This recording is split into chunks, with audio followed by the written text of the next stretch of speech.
వందే మాత్రం. నేను మీ జర్నలిస్ట్ నవత.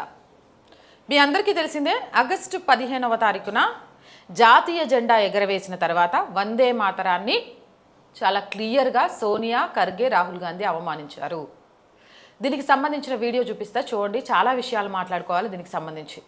తుమి విద్యా తుమి ధర్మ తుమి హృది తుమి మర్మ త్వం హి ప్రాణ శరీరే బాహుతే తుమి మా శక్తి హృదయే తుమి మా భక్తి తుమారి ప్రతిమా గడి మందిరే మందిరే వందే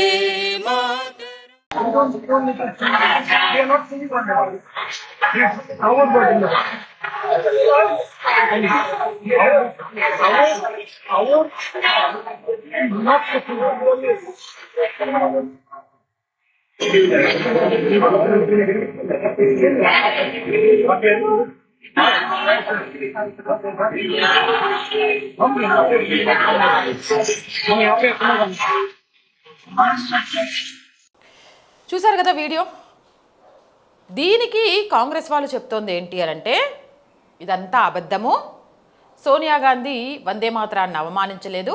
ఖర్గే వయసులో పెద్దవాడు కాబట్టి ఆయన కోసం చైర్ తీసుకురమ్మని పిలిచారు. చైర్ తీసుకురమ్మని పిలిచిన దాన్ని బీజేపీ మిగిలిన వాళ్ళంతా కూడా తప్పుగా చిత్రీకరించి ప్రజల్లోకి తీసుకెళ్లే సంకేతం చేశారు. వందే మాతరాన్ని అవమానించలేదు. కాంగ్రెస్ వాళ్ళని ఒక క్వశ్చన్ అడుగుతానా, మీరు ఏదైనా తీసుకురండి అని ఎవరినైనా చెప్పాలి అంటే ఇట్రా అని పిలుస్తారా, ఇలా ఇలా అని చెయ్యుపుతారా? రమ్మని పిలవాలంటే నాకు తెలిసి ఇది సంజ్ఞ, ఇది కాదు. చాలా క్లియర్గా ఆమె వీడియోలో ఇలా ఇలా అనుకుంటూ కనిపిస్తోంది. ఇక నెంబర్ 2 ఇంకో విషయం మాట్లాడుకుందాం. వికలాంగులు, వయస్సులో పెద్దవాళ్ళు, 80 సంవత్సరాల ముసలి వాళ్ళు కూడా నడుము పట్టేసిన వందే మాత్రం వస్తే కర్ర పట్టుకొని నిలబడే ప్రయత్నం చేస్తారు. అది వందే మాతరానికి ఇచ్చే గౌరవం. మల్లికార్జున ఖర్గేకి కాళ్ళు పని చేయట్లేదా, చేతులు పని చేయట్లేదా కుర్చీ వేసి కూర్చోబెట్టడానికి? అంటే వీల్ చైర్లో కూర్చొనే స్థితిలో ఉండేవాళ్ళు తప్ప మిగిలిన ఎవరైనా సరే వందే మాతర గీతానికి, జాతీయ జెండాకి రెస్పెక్ట్ చేస్తూ లేచి నిలబడే ఉండాలి. మీరు చెప్పిన దాని ప్రకారమే మాట్లాడుకుందాము అంటే మల్లికార్జున ఖర్గే వీల్ చైర్లో కూర్చొనే స్థితిలో ఉన్నాడా? లేడు కదా. మరి వందే మాతరం వస్తున్నప్పుడు ఆయన ఎందుకు కూర్చోవాలి? ఎందుకు చైర్ తీసుకురమ్మన్నారు? రాహుల్ గాంధీ ఏం చేస్తాడు అక్కడ? అంత నిలబట్టం కూడా చేతగానే ఉండి మీరు ఏఐసిసి అధ్యక్షుడిగా ఎట్లుంచుకున్నారు? మాట్లాడితే జెన్జీల గురించి, యంగుల గురించి మాట్లాడుతుంటారు. అరే, తప్పు చేసినప్పుడు తప్పు నొప్పుకొని క్షమాపణ చెప్పాలా. వందే మాతర బిల్లు పాస్ అవ్వడానికే మేము ఒప్పుకోలేదు, ఎందుకంటే మేము ముస్లిం సంతుష్టీకరణ రాజకీయాలు చేస్తూ ఉంటాం, ఆ ఓటు బ్యాంకు కోసం పరితపిస్తూ ఉంటాం. ఆ నేపథ్యంలో దాన్ని ఆనాడే మేము వద్దన్నాం. ఈరోజు పూర్తి వందే మాతరాన్ని పెట్టేసి కోటి కోటి కంట కళ అని మారితే మాకు నచ్చదు, మేము ఒప్పుకోము. ఇది గనక బయటికి వెళ్తే మా ఓటు బ్యాంకు మొత్తం మిస్ అయింది, ఆ ఉద్దేశంతోనే మేము ఆపమన్నాము. ఈ వీడియో బయటకు వస్తుందని మేము ఎక్స్పెక్ట్ చేయలేదు, క్షమించండి అని చెప్తే అయిపోయేదానికి జాలి కబుర్లు ఎందుకు? దిక్కుమాల పనులన్నీ చేసేసి వందే మాతరం వస్తుంటే అసలు రాహుల్ గాంధీకి ఏమన్నా ఉందా? ఏమన్నా దిక్కులు చూస్తున్నావు? జాతీయ జెండాను చూస్తూ, ఆ గీతాన్ని వినుకుంటూ, ఆ గీతాన్ని ఆలపించుకుంటూ నిలబడాలి అనే మినిమం కామన్ సెన్స్ లేకుండా అసలు ప్రతిపక్ష నాయకుడు ఎట్లయినావో నాకు అర్థం కావట్లేదు. నిన్ను దేశకనికి కాబోయే ప్రధాని అభ్యర్థి అని కాంగ్రెస్, ఇండి కూటమి ఎట్లా చెప్తారో అంతకంటే అర్థం కావట్లేదు. ఒక్క క్వాలిటీ చెప్పన్నా నీకు. ఆ నెహ్రూ కుటుంబం అనేది తప్ప, ఆ నెహ్రూ కుటుంబం అని చెప్పుకునే సత్తా కూడా మీకు లేదు. గాంధీ పేరుతోనే ఇంకా కొనసాగుతున్నారు గాంధీ కుటుంబం అని.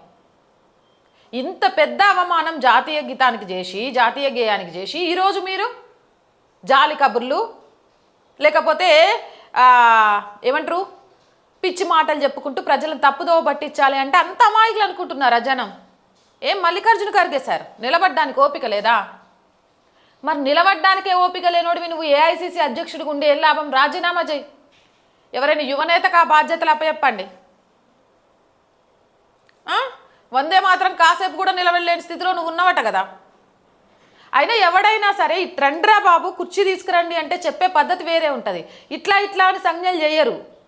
అంత పిచ్చోళ్ళలాగా కనబడతాను రా జనం. అసలు వందే మాత్రం 6 చరణాలతో వస్తే మీకు వచ్చే నష్టం ఏంటి? మీరు భారతీయులు కాదా?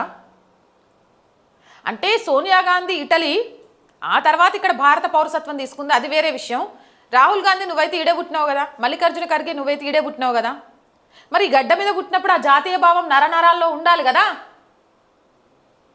ఓటు బ్యాంకు కోసం ఎంతకైనా పోతారా? అసలు మీకు ముస్లిం ఓట్లు, ముస్లిం సంతుష్టీకరణ రాజకీయాలు ఉంటే ఏం అవసరం లేదా? ఈ దేశానికి సంబంధించి గౌరవించాలని, ఈ దేశంలో సెక్యులర్ అంటే ముస్లింలకు సంతుష్టీకరణ చేయడం కాదు, అందరినీ సమానంగా చూడటమని, జాతీయ గీతాన్ని జాతీయ గేయాన్ని గౌరవించాలని ఇలాంటివేం అనిపించవా మీకు? ఓన్లీ మీ సీట్లు, ఈ సీట్లు కాపాడుకుంటే చాలా. ఇంకెంతకాలం ఇట్లా? కాలం పోయింది సార్. మీరు ఏది చెప్తే అది నిజం అనుకునే కాలం పోయింది. నిజాలను నిగ్గుదేల్చి చూపించే కాలం వచ్చేసింది. సో ఈ విషయంలో కాంగ్రెస్ వాళ్ళు చెప్తుంది తాము చేసిన తప్పును కప్పిపుచ్చుకునే ప్రయత్నం తప్ప మరొకటి లేదు అనేది స్పష్టంగా కనిపిస్తోంది. నిజంగా తప్పును కప్పిపుచ్చుకునే ప్రయత్నం కాకపోతే, నిజంగా మల్లికార్జున ఖర్గే వయసుని దృష్టిలో ఉంచుకొని కుర్చీదెమ్మని చెప్తే ఇప్పుడు మల్లికార్జున ఖర్గేని ఏఐసిసి జాతీయ అధ్యక్షుడిగా బీకేయాలి. ఎందుకు అంటే నిలబట్టం చేతగానే ఒక వ్యక్తి అధ్యక్షుడి గుండి ఏం చేస్తాడు? ఆ పార్టీలో ఉన్న వాళ్ళంతా అడగాలి. జంజీల గురించి మాట్లాడుతుంటారు కదా, యువత అవకాశాల గురించి.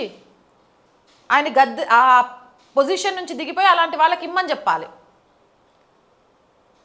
కాబట్టి పిల్లి కళ్ళు మూసుకొని పాలు తాగిన చందాగా మీరు కళ్ళు మూసుకొని అబద్ధాలు చెప్తే ప్రపంచం నమ్ముతుంది అనే ఒక భ్రమ నుంచి బయటికి రండి. ఇప్పటికైనా ఆలోచించండి. నిజంగా దేశాన్ని ప్రేమించే వాళ్ళు ఎవరు, దేశ ద్రోహులు ఎవరు అనేది మీరే అర్థం చేసుకోండి. అర్థమైతే కామెంట్ సెక్షన్లో పెట్టండి.